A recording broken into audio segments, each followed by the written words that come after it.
حذرتكم، المكان ده بيسبب ادمان بس في الامان.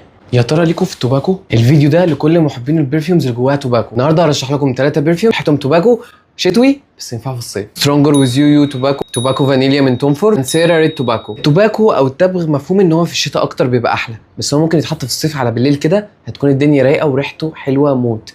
والثلاثه دول حلوين قوي عشان جواهم نوتات تانية ساندة التوباكو، مش توباكو لوحده، فسهل ان احنا نشمه مش هنتخنق منه. في برفيومز كتيره جدا مليانه توباكو، بس انا اشمعنى اخترت الثلاثه دول بالذات؟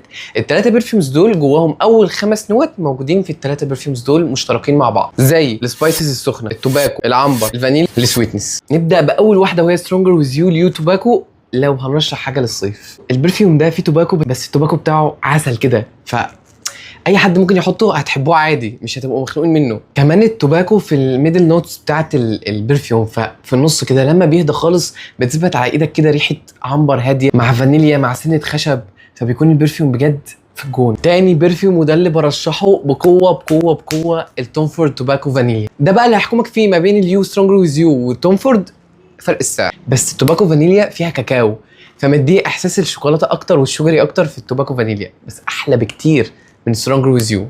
طبعا الترتيب ده ذوق شخصي. كمان التوم فورد توباكو فانيليا فيها فاكهه، فهي كسر حده التوباكو اللي موجود فيها، فكده تحول لبرفيوم عادي ينفع يتحط في الصيف. طيب انا ليه بقى خليت في الاخر خالص المانسيرا ريد توباكو؟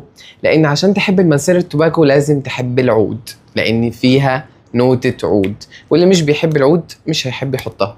ولكن التوباكو بتاعها برضو حلو سبايسي، ولكن نرجع نقول نفس المشكله، العود.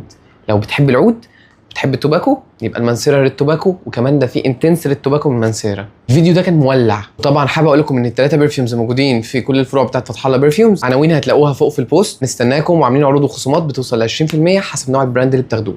انا حذرتكم، المكان ده بيسبب ادمان بس في الامان.